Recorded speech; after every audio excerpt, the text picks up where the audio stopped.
I'm Bobbi Rebell, and this is the Earn and Invest podcast.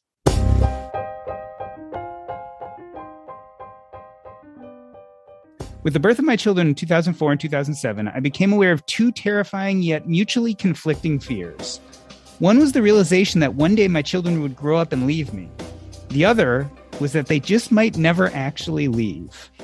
The latter fear, captured in the 2006 romantic comedy Failure to Launch, makes this blockbuster movie still relevant today. Trip, played by Matthew McConaughey, is a 35-year-old who still lives at home and shows no signs of wanting to leave. In desperation, his parents hire Paula, played by Sarah Jessica Parker, to get him to move out. Let's take a listen to their initial consultation. So all systems are go. Based on the initial personality assessment, I think that I can have your son moved out of this house and living on his own by June 15th. Hallelujah.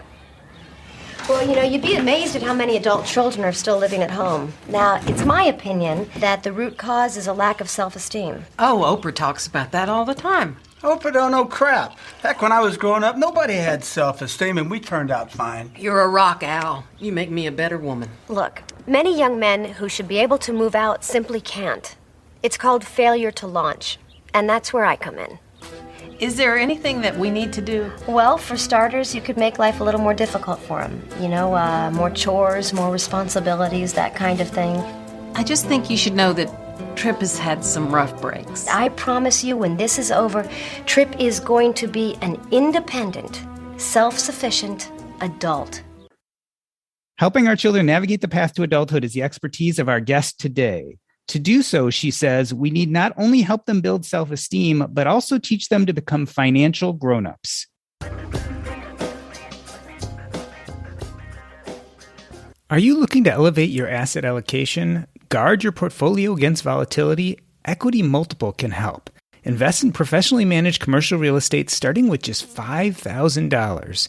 Establish passive income streams while experienced asset managers go to work on your behalf. Sign up at equitymultiple.com/earn and receive an enhanced return on your first investment. Again, that's equitymultiple.com/earn. Bobbi Rebell is the author of Launching Financial Grownups, Live Your Richest Life by Helping Your Almost Adult Kids Become Everyday Money Smart. She is the host of the Money Tips for Financial Grownups podcast and the founder of GrownUpGear.com. Bobbi was previously a global business news anchor and personal finance columnist at Reuters and held various journalist positions at top news outlets, including CNBC, CNN, and PBS. Bobbi Rebell, welcome back to Earn and Invest. Tell us about Tuesday, May 25th, 2021. Why is it one of the happiest days of your life?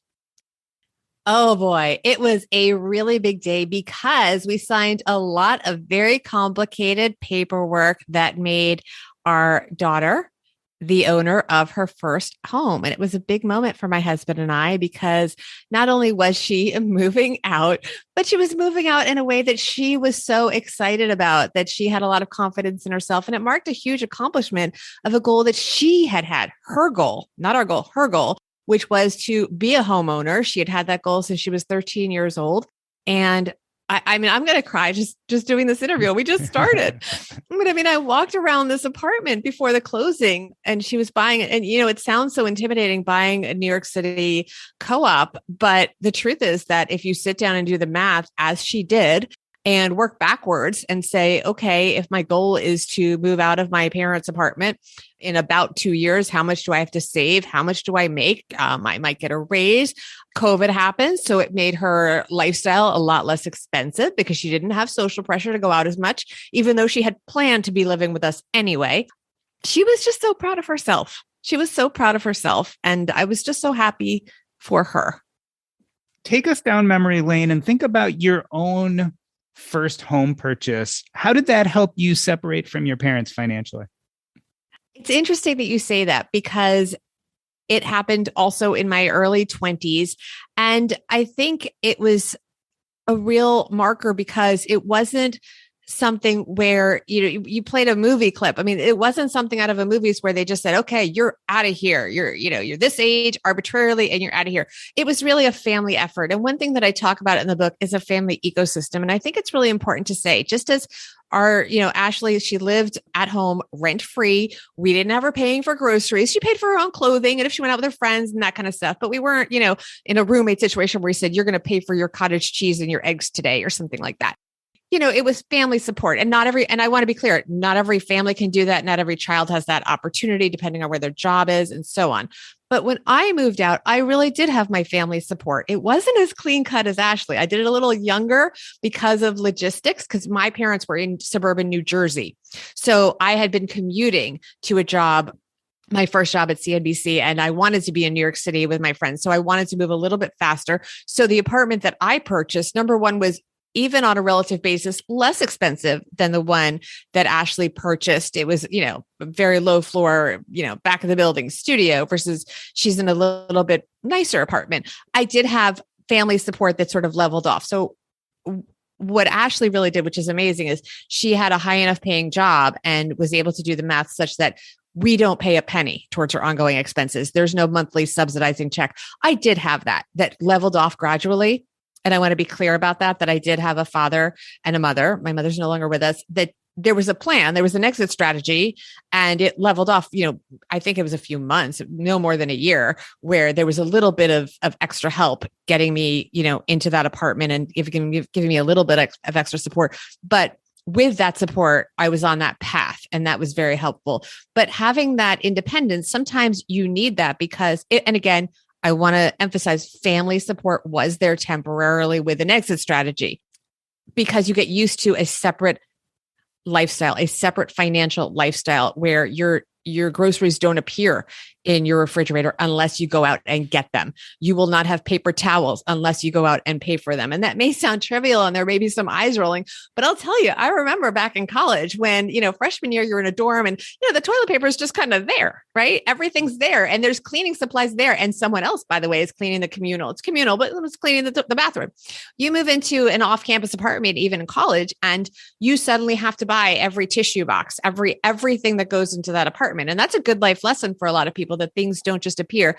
And it's the same thing where I think even if you are gradually, pulling away support, but initially giving some subsidy to your adult children, if that's right for them. And if there's an understanding and a plan and a goal and a timeline, that can be incredibly productive and incredibly good for self-esteem because you're saying to them, we believe in you. We know the math doesn't work short term and we're going to be there to help you. But we also believe in you that you are going to prioritize being financially separate from us.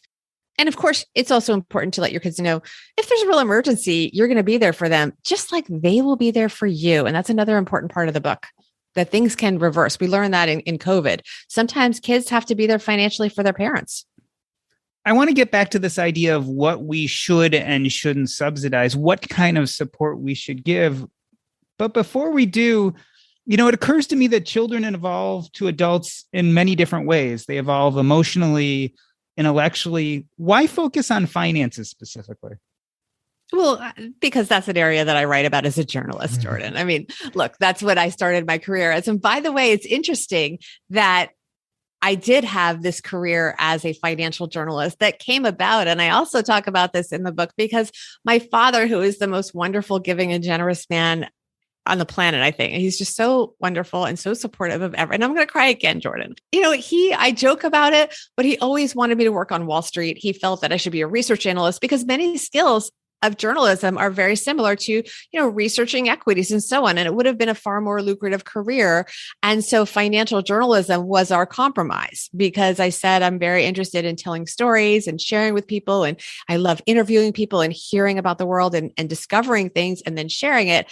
And so our compromise was one summer in college that he would subsidize my housing while I did an internship in journalism. But the condition was that it had to be in business journalism so that I would learn about the financial markets. So I would learn about money and how our financial systems work. And it was a wonderful experience at CNN. I worked on overnights. I was an intern for people like Maria Bartiromo. I met Stuart Varney there as well. Lots of incredible people and learned so much. So that's why finance is just my personal area of interest. I also did find a lot of white space. I mean, I myself found a struggle when my older kids, and I should say, by the way, Ashley, who's 25, and Bradley, who's 22, are my stepchildren. They have a wonderful mother who lives in another state. They grew up with my husband and I in New York City. And I was struggling because I knew so much on paper from this career in journalism. I also became a certified financial planner in 2017. So I knew the information on paper. But as parents of any teen or young 20-something knowing that, for example, in this case, they should open up a Roth IRA because they're both doing great. They had income, these are good kids. And actually getting them to open a Roth IRA, put money in there, and put it into an investment that was thought out is a whole other thing. And I was really struggling.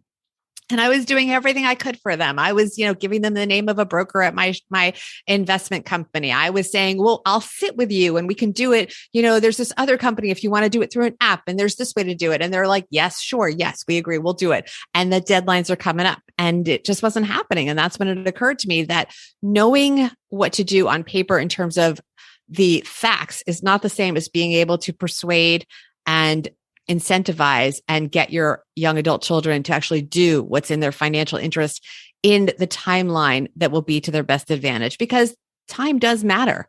And I struggled with that. I mean, should you let your kid, for example, put money into the 401k account and not invest it if they didn't bother? Or do you get in there, get their password, and just get the money into something, rather than let it sit to prove a point and let them be independent? Because time can go by and the money is not invested in. And it's a tricky thing for parents to decide how much to interfere and sort of keep lifting them up to their benefit if it doesn't, quote, teach them a lesson. What lessons are worth teaching versus the cost to their future in their financial future, I should say.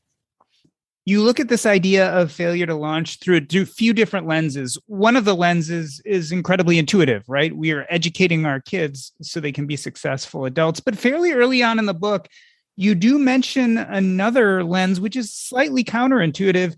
You say that failing to launch your children is actually risking your own financial future. Tell us about that.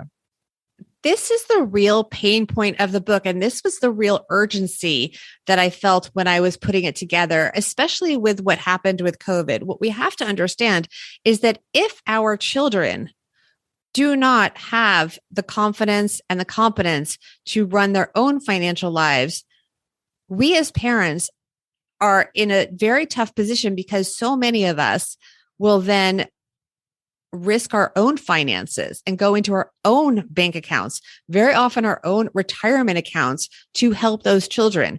Sometimes the children are sort of aware, but many times they don't know how frail our own finances might be. So many Americans are not necessarily in the place they want to be for their own retirement. And then they're making it even more precarious because they're subsidizing their children. I don't know that the children really understand how not only that hurts the parents, but it hurts the entire family ecosystem, because then what happens is you have this really painful cycle where those children, often at the point where they have their own children, are going to be in a very tough position where they are now going to have to help you. And no parent wants that. When you tell a parent, if you subsidize your children to a point where you are hurting your own financial outlook, your own financial security, and that in turn will make them have to subsidize you in the future, that's where you get their attention. Because nobody wants their own. If you love your children so much that you are giving them money that you shouldn't be giving them from your own, just talking about your own financial health. Forget about, whether it's right or wrong, whatever, and whether it's helping them grow, just math. You're giving them money that you need to retire, and you're taking it and you're subsidizing your children in the present and jeopardizing your future.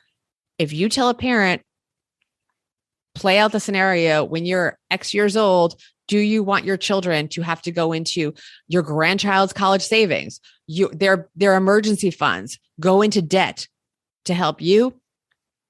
That is a call to action. That is a big wake-up call. This discussion really reminds me of a point you also make early in the book about how we as parents get in our own way. I'm going to quote you here. You say, sometimes we, the parents, are the obstacles keeping them from truly growing into their own and moving away from dependence on us. Tell us a little bit about helicopter parenting and snowplow parenting. What's the difference between the two? Well, it starts with helicopter parenting, which is when you're sort of hovering over your children and kind of, always there, hanging over. Snowplow is when, let's say they're in college and you're just plowing the way forward. Maybe you hear stories about people getting involved in calling their kids college professors and negotiating grades or, getting them a better dorm room, or they don't, you're just meddling in college and so on. And then it can move into even what I like to refer to as concierge parenting, where money is often the tool. Just like at a hotel, your concierge will make things better by, basically using money to get you what you need. It just becomes a vicious cycle, and it's not healthy for anyone, because it's as simple as, if your kid's crying in the grocery store at age 5 and you just buy them the toy because it's easier, and it is easier in the moment, but the long-term ramifications and the message that you're sending can be very expensive. But the truth is, we as parents we as a generation, and I'm speaking as a Gen Xer, we have invested so much financially, but also emotionally in our children. We have them. I mean, I think in some ways COVID was a wake up call in terms of the overscheduling, at least for my family, but we have had them so overscheduled, so overprogrammed. I used to, any day that my youngest, who's now 14, and so he was 12 at the start of the pandemic, any day or week that he did not have school, he had scheduled activities that we paid for in pretty much every case. And we're used to that. And so we've put so much into these children that's our whole identity. We are so-and-so's mom or dad. How do we suddenly let go? Well, we don't. We're still there. And we also connect with them in a much more continuous way than previous generations, simply because of technology. It used to be you drop a kid off at college and they go down the phone to a payphone. They go down the hall to a payphone and can call you every so often. We didn't have cell phones when I was in college. And so now you drop a kid off and they're texting you 2 minutes later. Oh, how do I, do my clothing? How do I do my wash? I don't know what detergent do I buy? What do I do with this? There's a continuous link. So we don't have this natural separation where the parents are gone. They're only themselves and they are with their friends and their roommates and they're immersed in college. And I've seen this. Look, my son, who's 22, he goes to school in New York City where we live, and he is in our home several times a week, and he's in college. And obviously, if it was in a different city, that wouldn't be true, but it's very fluid. There's not as much separation with, okay, you were in college, you're there now, because we're talking to them all the time now. And so we're much more involved. And it's really true. This saying, people say you're only as happy as your unhappiest kid, even when they're adults, but it's true. And now we know. We didn't know all the time because we didn't have this consistent, constant communication as we do now. Now we're getting the play-by-play of their whole lives, whatever stage they're in. They can tell us if they had a bad day at work. They can tell us if they're worried about, their rent or whatever it may be. And we are just a lot more involved. I feel like our generation is definitely facing a different environment per se than our parents faced while raising us. You mentioned technology and us being more involved in our child's lives than ever. There are also social and political changes, especially in the last few years, which have affected the way kids launch from their parents' households. Talk about some of the big things that have changed how children now leave their childhood home and establish themselves. I love that you brought this up. A lot of the beginning of the book is really dedicated to things that have factually changed. And, people poo-poo saying, oh, it was different when we were younger. Well, it really was.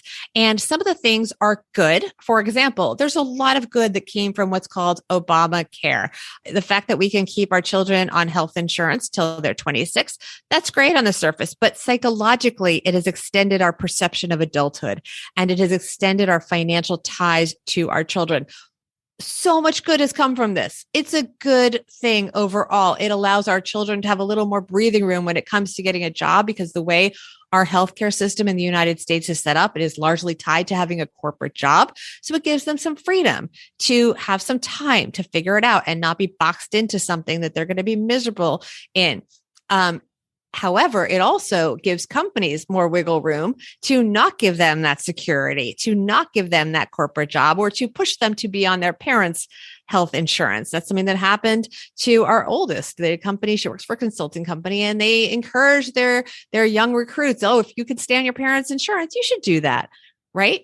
It also allows companies to sometimes take advantage of young people because they can hire them in these sort of gig jobs or contract jobs and not give them the benefits that really can set them up for a successful adult life, to have that security, not just health insurance, but other corporate benefits that are really nice to have and help establish your own separate adult household. So it's a little bit complicated, but things really have become tougher to separate financially. And that doesn't even include, this is the elephant in the room, I should have said initially, the cost of college. I mean, it's horrible for our children. It is catastrophic for parents. I mean, we talked earlier about the fact that parents' finances can be hit because we're helping our children so much. Well, guess where parents are helping their children a lot and draining their finances? College. Right? People do not want, we hear so many horrible stories that there's nothing we want more than to give our children the gift of graduating without debt. So parents are often the ones either taking on parent loans, which are often not as regulated and at higher rates. They are not as easily forgivable. Not that it's easy to forgive any student debt, but they are tougher. And we also can drain our own retirement accounts or put less money into our retirement accounts because we're so busy, ideally, funding a tax advantaged college account like a 529, but sometimes not. And that leaves parents vulnerable because we're so busy making sure our children don't have these really unfair burdens of education and that's a whole tangent, but I am very angry as a parent of a college kid right now, one graduate and then one on the way.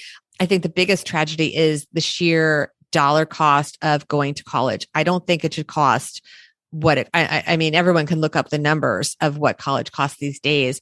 And I know not everyone pays the quote full retail price. Ron Lieber, by the way, wrote a great book about this called The Price You Pay for College. I think that's the exact, I'm not sure. Check up the exact, but Ron Lieber, who's in my book, by the way, wrote a great book about the cost of college, but it's just not the right system. I think there's no accountability among the colleges for why the tuition is what it is, especially when they're not necessarily delivering the product that they promise. We're talking about the differences this generation is facing compared to what our generation faced. You were mentioning college debt. The other is COVID-19. Talk about the COVID-19 boomerang and how that's changed expectations of where young people live. Well, first of all, I think that again, as a Gen Xer, there was a stigma to being at home. And one of the reasons that I think I moved out sooner than my oldest child was because there was this pressure to not be living with mommy and daddy, right? There was this pressure to launch. And so I was eager to get out. What happened, it was happening even before COVID-19, to be honest, but COVID-19 was, really took any stigma out of moving home and living with your parents. And again, a lot of that is positive because there's a lot to be gained by taking a moment, taking a season of your life, building a financial nest egg, especially after college. And then you have something like a down payment or enough backstop emergency fund if you're going to be in a rental situation, that you have some financial security of your own, because I don't see how you do it, frankly, if you move right into a situation where you're covering all of I don't have any magic formula for getting a nest egg and having a financial emergency fund out of school if you don't live rent-free with parents or some other situation. But COVID-19 took a lot of stigma out of the idea of moving home because it wasn't always for economic reasons. It was for family support. It was for health reasons. It was just because it made logistical sense. People just wanted to be with the people that they love. And I think it was really a wonderful time in that way. I also think that it gave parents and young adult children an opportunity to get to know each other in a non-financial emergency situation, let's say. Some people, of course, there was a financial reason to move home, but many moved home just because they wanted to be home and it was safer to be home. They wanted to take care of their parents and vice versa. So there wasn't that stigma. But you're moving home at a time when you wouldn't normally be home. Your parents are seeing you as the young adults that you are over time. Initially, I think there was a lot of weirdness the first week or two, but you had to kind of figure out, and you get to know each other in different ways, and conversations start happening just because life went on. It was more than, remember that 15 days to stop the spread? Yes. Remember that? 15 days to stop the spread. Memory, yes. Yes, exactly. They had the little signs and everything. Right. So, after the 15 days and you kind of settle in, you get to know each other in a very different ways. You hear about, kids having, adult kids are like, 5 o'clock, wine, time, sundown time with their parents. And you just get to know each other and you have these conversations that you would have never had because before you were getting ready to go to college, let's say in many households or whatever you may have been getting ready to do when you moved out of your home. And now, well, not necessarily peers. And I do talk about the fact that you're their parent, not their friend. And for me, you can be friendly and you can be a friend, but you're their parents. You can understand a lot about your parents and a lot about what financial decisions they made along the way and learn about their values and the choices they made. As children, we don't always see that. We just see, I remember at one point we moved when I was about 13 years old to a bigger house. Well, I didn't fully understand why until when I was older and had conversations with my father. I understood that he sort of made a career pivot and had some, good fortune with some investments. And we were able to, I was able to go to private school and I was able to have my college paid for fully and so on. So you learn a lot more about, what was that deal that happened and how did you decide to invest and who else was involved and what was the risk? And maybe there was a deal that didn't work out. And you start having conversations about all the little financial decisions that were made along the way. I mean, I remember growing up at one point in that new house, my mom had put towels on the windows for a while. And I was like, what's up with that, Mom? And she was like, she just kind of mumbled away. And then you find out, well, they were waiting because it's just, they wanted to kind of watch their money, just like there used to be a whole thing where you stretch to buy a house and you don't even buy furniture. You just spend every penny getting the best house you can. And, you'll grow into it. And by the way, that philosophy has now flipped where now people say buy a very affordable house so you're not stretched. But you just learn about what was going on in your parents' mind in a different way when they share with you, looking back in a very different setting. You're not visiting for Thanksgiving. You're together as a family, but as adults. And it's a very different dynamic. And it really brought down the walls. I think it created a lot of financial transparency among parents and gave them an opportunity also to see their children in their careers, to see them as professionals, to understand their accomplishments in a different way, because sometimes parents don't fully understand their job. I mean, I have a lovely father-in-law who's a dentist. I am telling you, he does not understand what my husband does for a living. They understand me because there's a book. You can see a book. I get it. She wrote a book. Okay. But their son is a consultant in a sort of complicated field. And I know he doesn't fully understand it. And we didn't live with them during the pandemic, but there's a lot of that where there's a lot of jobs that exist today that literally did not exist in the past. In fact, like you, do you think your parents really understand? Yes, I make my living as a podcaster. That's a little weird to parents, but if they were home with you, it might make more sense. Do you think that all this closeness and this different kind of environment and culture, especially Gen Z, is seeing that they don't look at their parents and say, well, we're different than you. Your Generation X, you were more considered with material success. You were more worried about the big houses and the nice cars. Maybe they think that for them, they're just not worried about money. They don't need to worry about the stuff the way you needed to. Do you ever kind of see that in young people? I think that's an interesting point. I don't think it's as linear as that. I think you're correct in that the focus on material items is less. We had very much a uniform, for example, when I was in school where we would everyone kind of had the same 3 or 4 outfits that we would rotate for school every day. There was a uniformity and a conformity that I don't see as much today. That said, there's still peer pressure. They're still human. There's still a lot of stuff. And as much as they may say they're not materialistic, they're also very concerned with their image, with social media, with different things. It's just that the emphasis has shifted. So I think, and also the other thing I want to say is we don't know how they will be in the different life stages, right? Because someone that, and this is something interesting. I have enormous respect for the FIRE movement, but it's always interesting to see as people evolve through different life stages, how their perspective changes, because you may say you're not materialistic. Okay. And I agree with that. I think many people are not. However, if something, you still need money because, for example, my kids all needed orthodonture. It was 5 figures for each kid. Okay. So you may say you don't care about money to buy a Prada purse, That doesn't mean you don't need a big amount of money. I mean, we were trying to sell a house in the suburbs during the housing crisis of 2007, 2008, and the septic tank blew and it was $6,000 and cost us a sale. So it cost $6,000 and then another, like, I want to say 8 or 9 months of carrying this house, right? So we're sinking financially, no pun intended. That's just money. And I remember joking with my little sister, like, I would never, for me, I'm not going out and buying the $5,000 Hermes purse. I'm not buying $1,000 boots every day, but here I am and I have to write these massive checks. It's not fair, right? Nobody says, oh my gosh, I love your septic tank, right? So you can say that you're not materialistic, but let me tell you, that doesn't mean you don't need money, especially if you have people you care about that are financially dependent on you, or if you want to make sure that you are not financially dependent on someone else in the future. But I think once you have kids or anyone that is dependent on you, everything, all bets are off because you don't know what they're going to need. I mean, medical expenses, that's, in this country right now, that's a huge issue as well. And you better have resources for that, especially if you are not in a corporate job with really good insurance. So I almost think it's irrelevant. The things that people would buy, like some clothing or something, are so small compared to the things that can matter financially in life that you do want to have that financial security and that safety net for. And that's really what matters. And I think we're all human. I don't care what generation you are. Everybody wants to be there for the people that they love.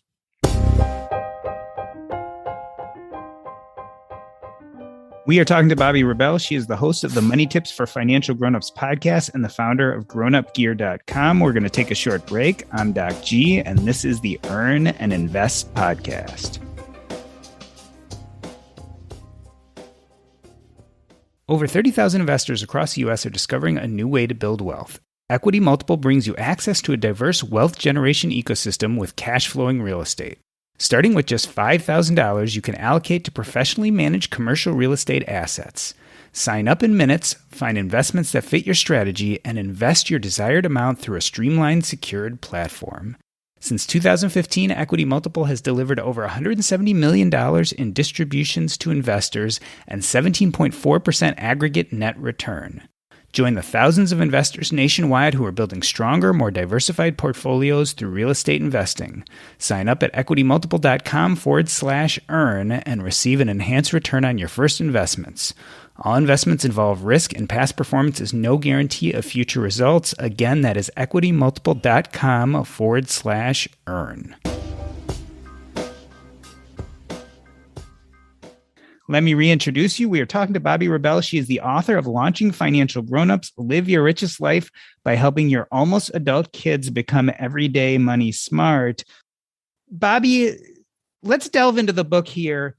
I think an essential question is, how do we as parents draw the line between being financially generous versus stunting our children's growth by doing too much? And you bring up this idea of the strategic financial boost. Tell us what that is and how we can incorporate that. I love that. Thank you so much for asking. I think that, just like when I talked about the fact that my parents helped me get into my first apartment, I think that's really important to understand that there was a strategy to it. They said, okay, we're going to subsidize you, but it's going to be less every month and it's going to end at this point. So it allowed me to get out of the house, but it was very clear that it was ending and it was up to me to make sure that I was ready for it ending. In the book, I talk about, I did a wonderful interview with a guy named Jason Pfeiffer with Entrepreneur Magazine and his dad, Roy. They were the best. And we talk about the fact that Jason had this opportunity to move to New York City to take a really great job that he really wanted. And without his parents' help, it would have been, maybe he would have done it, but without his parents' help, it would have been a lot tougher. And they had the resources to help him make this move. Moving is expensive, and they wanted to help. And again, it's very clear it did not hurt their financial security. And it was so meaningful to him. And to this day, he talks about it and remembers it. And it was truly helpful. And it helped him take that opportunity. What if someone, so if you can help your kid get to the next level in their career or something like that, through a one-time strategic financial boost, again, that doesn't hurt your financial security, as the Pfeiffer family did, I think that's a wonderful gift to your children. What you don't want to say is, okay, move to New York and pick whatever apartment you want, and we'll just pay the landlord directly. You don't even worry about money. You go have fun. You don't want to do that, right? You want them to understand that this is a short-term thing just to get them started and then to walk away. And also you want them to understand that they are in a very privileged position to be able to do this. This is not the norm. Not every family can do this. In fact, very few families can do this. And so it's important that they have an understanding of the gift that they've been given and that they understand that and that they hopefully will pay it forward in some way in the future. You mentioned that few families can do this, and it reminds me, what role does parental ego play in this whole thing? Because I think on some level, we as parents, we kind of want to be able to say, hey, we're doing well. We can pay for our kids so that they don't struggle. Is that getting in our way? Such a great point. I think that it's a really fine line that parents have to watch, because the truth is keeping our children financially tied to us is a way of us not letting go. It goes back to the helicopter parenting. We want to be involved. We want them to call. We want to keep that connection. And it's very important to us because we have invested, and in many cases, almost over-invested in our ties to our children. We have such a strong identity tied to being the parent of our child that I was at an event a few days ago with parents who, and I kept my mouth shut, but they send their child a check every month. And I kind of said, okay. I said, well, for how long? And they're like, well, forever. And I was like, why? And they're like, well, we love her and we just want her to be comfortable. And I was like, okay, but what if something ever happens to you? They're like, well, I don't know. I'm like, okay. And, I think that's nice and it's well-intentioned, but at a certain point, it would be better if she adjusted to live within her means, or if they maybe structured it.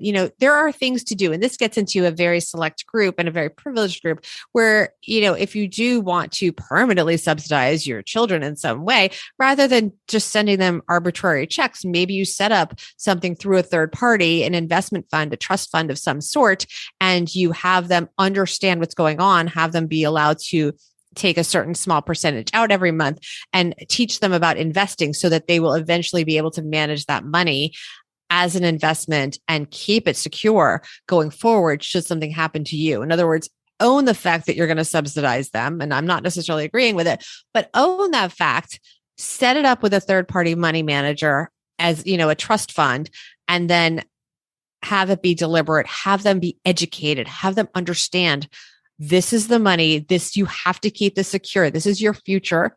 This is not something to be taken more than a very small amount.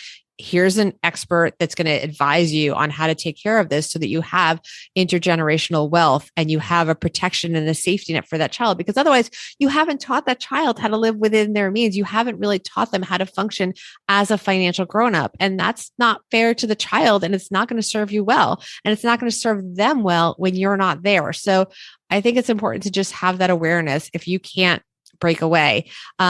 But look, there's nothing wrong with helping your children. I think it's very hard to tell parents not to. And I know my parents certainly were supportive of me when I needed it. And I know that they're very generous as well. So I don't want to tell parents not to be there for their children. I want them to make sure their children will be okay if they're not there. And their children know how to take care of themselves financially and know how money works, understand what their life costs. A lot of us don't really understand how expensive our own lives are. I was so proud of my stepdaughter, Ashley, when she moved out and she had set up a full understanding of what everything cost, not just ongoing costs, but what it was going to cost to set up that apartment that she bought, and down to everything. And she shopped around and she sourced and she bought certain things from one vendor, certain retailer, I should say, certain things from different retailers. She had the coupons going because there's so many items that go into an apartment when you're first setting it up, right? And we let her do that. I mean, I think we bought her the bed, but that was it. And she covered all of her closing costs and everything. But just having that understanding of what your own life costs is something that you're taking away from your children if you just kind of like pay everything and let them just live. They need to see the bills. They need to know when the bill is due and ideally have it automated so it's never late and all that stuff. But if you don't let them pay it, how will they know how to pay it? Right? In fact, you go as far as titling a section of your book, Be Their Coach, Not Their Teammate. It points to this idea of why maybe being friends with your kid, quote unquote, is not necessarily the best tack.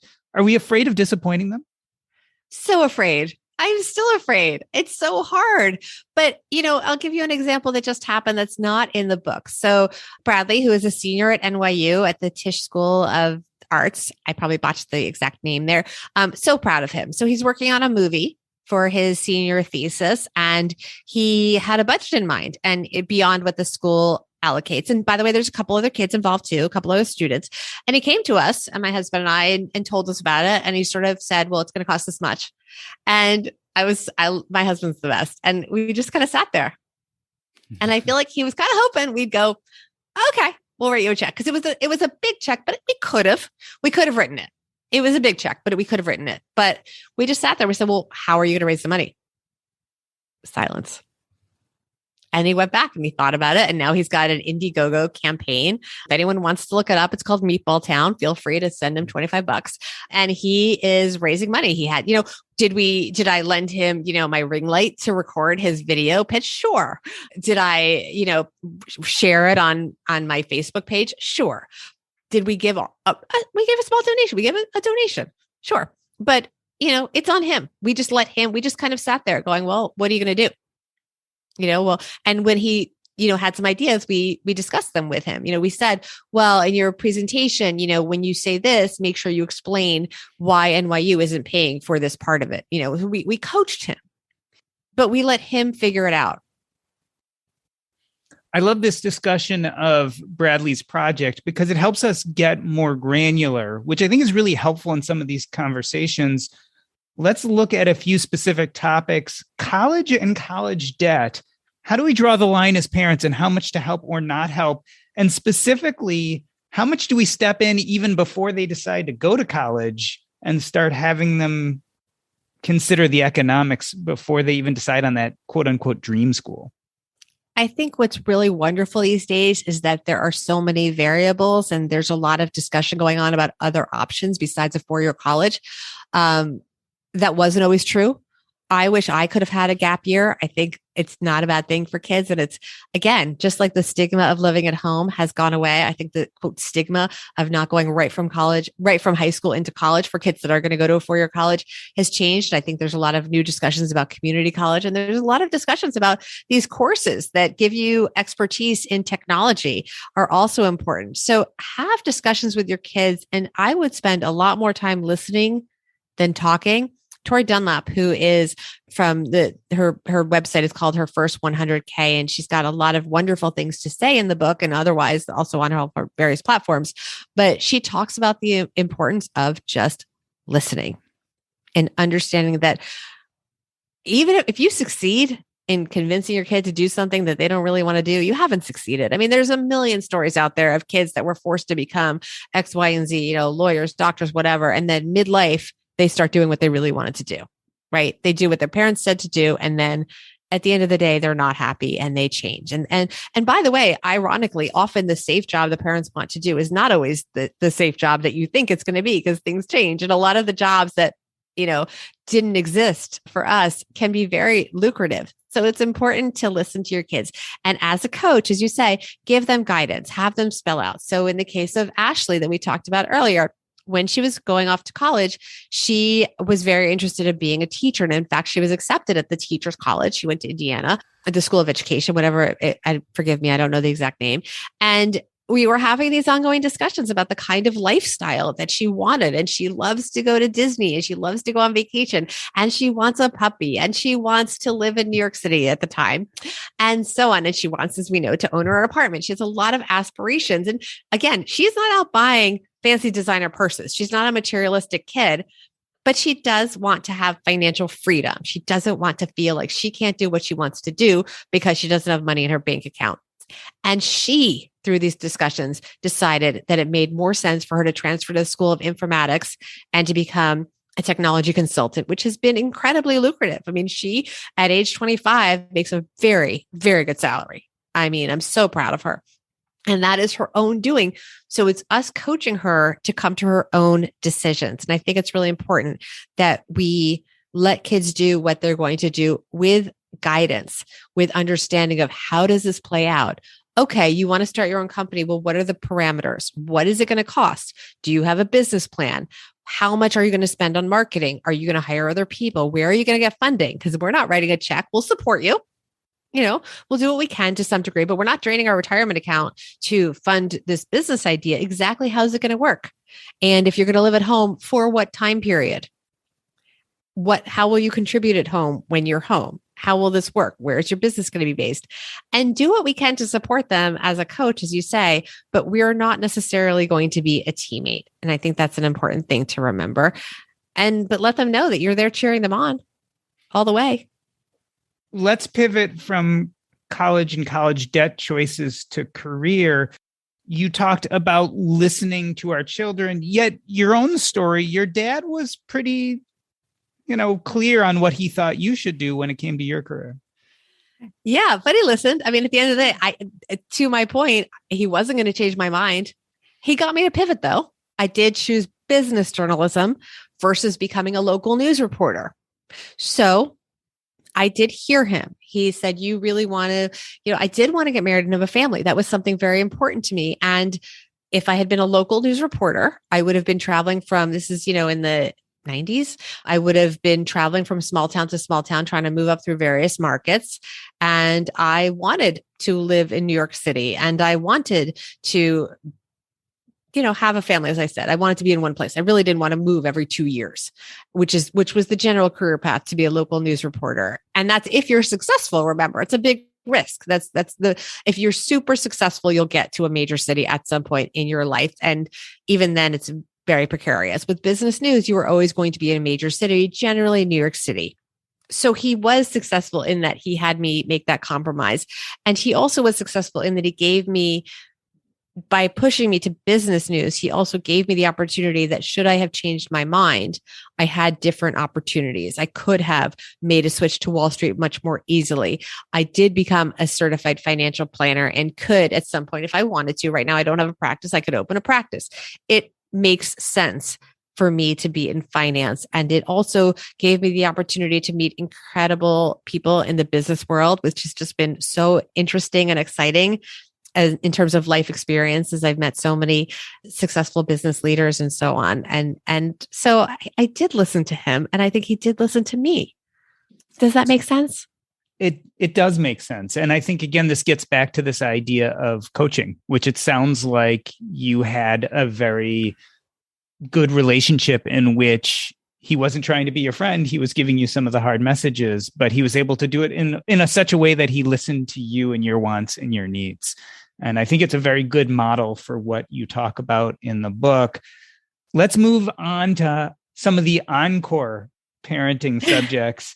We've got them through the high school years. We've got them through college. They have a career chosen, and now they've found a job. Talk about some of the things we can help our children with during that first job and while they're getting that first paycheck, because I think there's some unique issues there for them to learn. Well, I think the overarching theme that we need to remember is if they say they got it, do not believe them. Do not assume. Okay. The problem is that, so much is available on the web that I still remember her name was Suzanne, the HR person at CNBC, which was my very first full-time corporate job with benefits, sat me down and said, I'm not giving you a choice.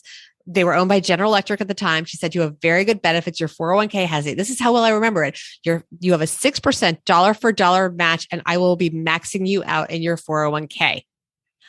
Not an option. And I was like, what's a 401k? So we don't have those meetings, certainly in this remote world that we're in right now. There's nobody at the company that's going to be an advocate for your kid, that's going to go through their benefits and be like, here's what we're doing, kid. We're going to sign you up for this, and let's go through your health insurance, and let's make sure you understand this. Because even my kids struggled. The discussions we had, oh my goodness.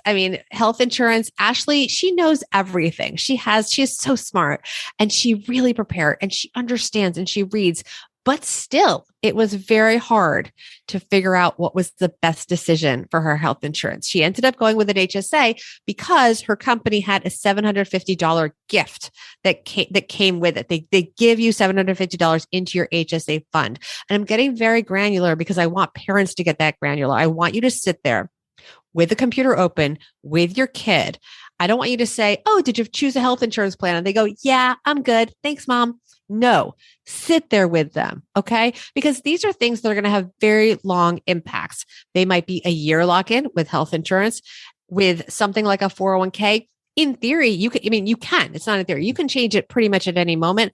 That said, it also can go ignored for many years. It can go ignored for decades. So if your kid says they're good with a 401k, make sure they show you what they're doing. And I say this from my own experience because darling Ashley, who knows everything, and she does, I'm not being sarcastic. She knows, she fully gets it. She put the money in the 401k. She fought me on it, but she put in the max to get the maximum match from her company, which was a lot at the time. When she's first starting, it was a lot. She's doing that high deductible plan. So much is coming out of her paycheck and she wants those money. She wants those dollars to save for that apartment. So she's really trying to keep her after tax or take home pay high. She's putting in that 401k money and it wasn't invested. Jordan, it was not invested. What do you mean? It's invested in a 401k. What are you talking about? Right. You have to pick the mutual fund. And I remember very clearly she was running out to meet friends or something. And I said, we need to pick a mutual fund. She was like, oh, just pick one. I said, no, you have to just sit, you open it up with their password. Okay.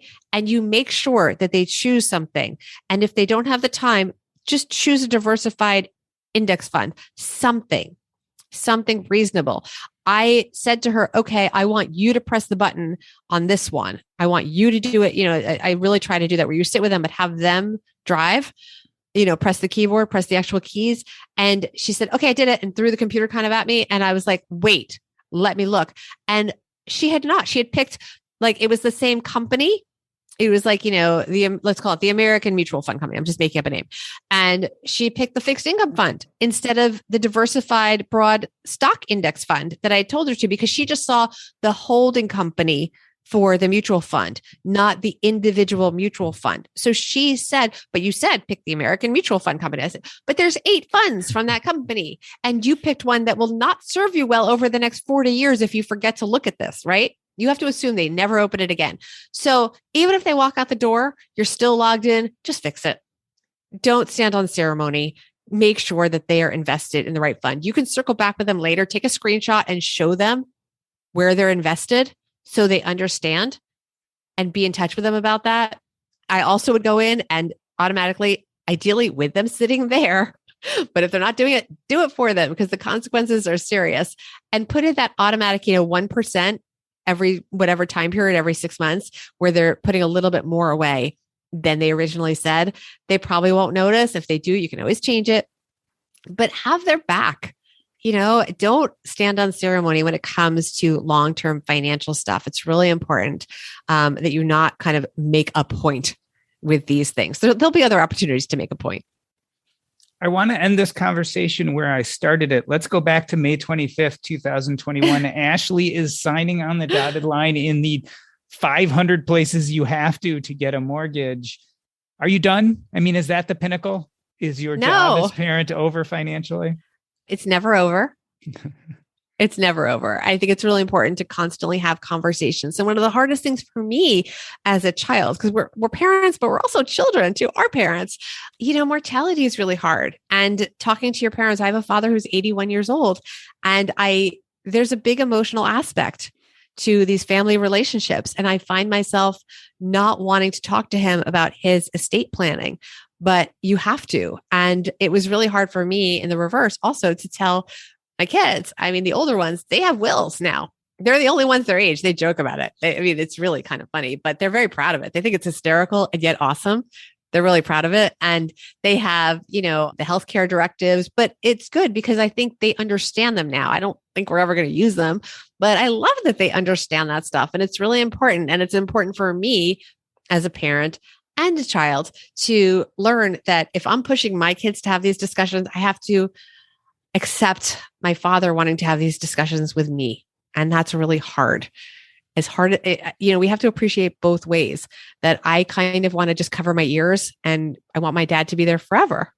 So I just don't want to hear about his estate planning and anything that I may be responsible for, or my siblings might be responsible in the future.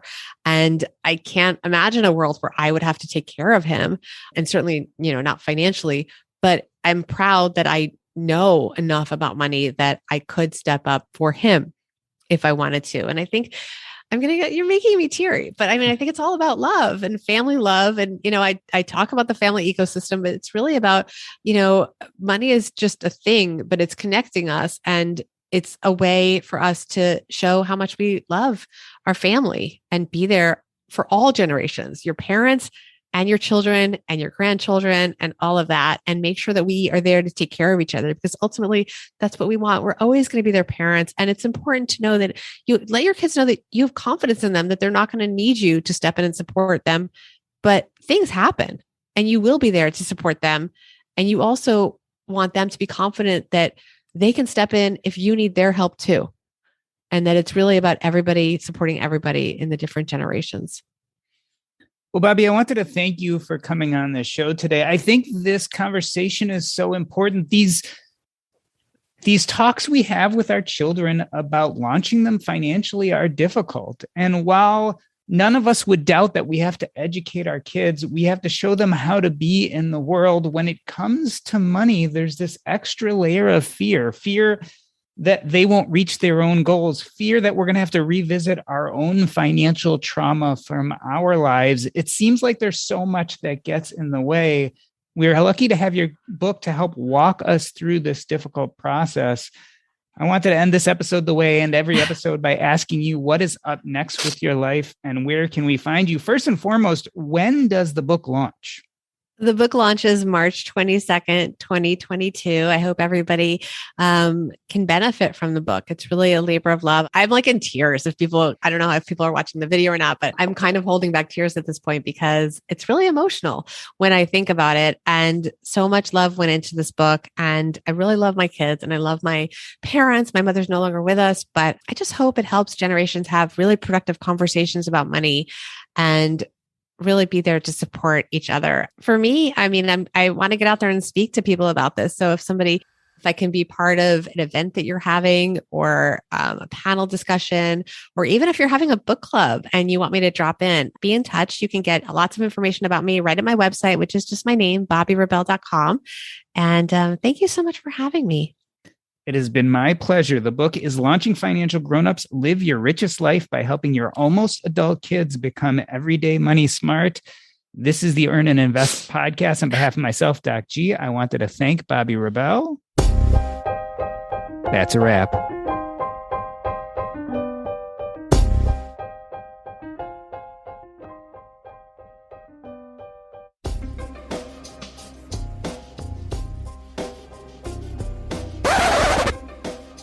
Thank you. Awesome. I'm like crying.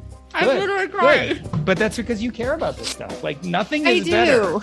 than to interview someone who's passionate enough about what they're talking about that it brings tears to their eyes. So to me, that's awesome. It means that you, this is not something you just wrote. It's something you feel deeply inside, and that translates. And I think it very much translates in the book. Your stories, getting into your own personal history, beginning with your own children and tying that into this very important topic, I think plays really well. And it makes it much more interesting and exciting and engaging. So I think you did a great job. I like the book. I read it like in 2 days. Really? Yeah, because I read fast because I want to be ready to. You have to, yeah. But I think there's a lot of good stuff there. Thank you. I think it was well organized. I think you did a great job. Thank you. Yeah, it's just a little hard because also, my dad, he's retired now, but he's incredibly successful and incredibly generous. And I had to always be honest about that. I mean, one of the hardest things, it's interesting. He's now called me a few times, being like, I am proud of you. You know that. It's hard to put your stuff out there. So as I was saying, I'm kind of dealing with this too. Like, you really bear yourself open when you start telling your own family stories. And they are so important and essential to who you are and what you felt. But by opening yourself up, you also are going to get people who say, oh, you're just from privilege, or, oh, you that doesn't sound bad at all. Look what I had. And it's really hard to make something that's written for everyone in such a way that you can say, look, I understand that I came from this place, but I still want to use those valuable lessons and have meaning from them, right? Like, yes, I didn't struggle on certain things and I did on others, but that doesn't mean that everything I've accrued from my own, childhood, plus everything I've learned as a financial reporter and someone who's thought deeply about these things, I can still understand or empathize or, be helpful in situations that I myself didn't go through. Yeah. Well, and also I think it's, it's going to be interesting to see my father's reaction to things like, the fact that I talk about cars and how people should have skin in the game, but sometimes kids aren't interested in cars. I mean, my dad, he just bought a car when I got a driver's license. I really didn't care. I did not want a car. I didn't think about it. I still don't even know anything about cars. I mean, Reuters once sent me to Detroit. I told them I didn't understand cars. They made me go to the auto show. They never sent me again. I'm not a car person. Funny. I have a black car right now. It's black. It's an SUV. I think it's a Ford. That's all it's terrifying to have me drive. But anyway, so, my dad bought me a car outright and I'm sitting here writing this book where I talk about kids have to have skin in the game. Well, how do you give a kid skin in the game when they're indifferent about a car? Right. My own kids, they don't even have driver's licenses because they don't care. Yeah. So this is where it gets tricky, because the truth is, for a lot of parents, giving a kid a car is really for the parents, because then they don't have to drive the kid where they're going. When my son turned 16, it was a big deal. Yeah. Exactly. And did he really want a car? Oh, yes, he did personally. So he cares. Then you can make him have skin in the game. My son is an aberration because he loves cars, and he wanted to get into a car as fast as he could so he could go everywhere he wanted to go. But he's different than your typical. My daughter, the 14-year-old, is more like, yeah, I'll learn if I have to type thing. Right. And that's another generational thing. We didn't touch on that in the main interview, but it is. Kids are not as car centric because they used to be trapped at home, not connected to their friends, and now they still might be if they don't have a car, but they feel connected because they have a phone. Yeah. So they're not really isolated. They don't need the phones, and there's Uber and Lyft and all of that stuff. So it's not as urgent, and there's it's tougher to use the carrot and stick with a car the way it used to be. But yeah, I mean, they just bought me a car and I was like, okay, I guess I'll have to drive my brother and sister around, but they bought me a car. It wasn't like a privilege and a present for them. It was like, let's make our life easier. Now we don't have to be carpool mom and dad, and she can do all the driving of her younger brother and sister. So, it's sort of, I'm telling parents to make sure your kids have skin in the game. Tough to do when they're like, well, I don't really want the car. Never mind. So, and it's tricky, but yeah.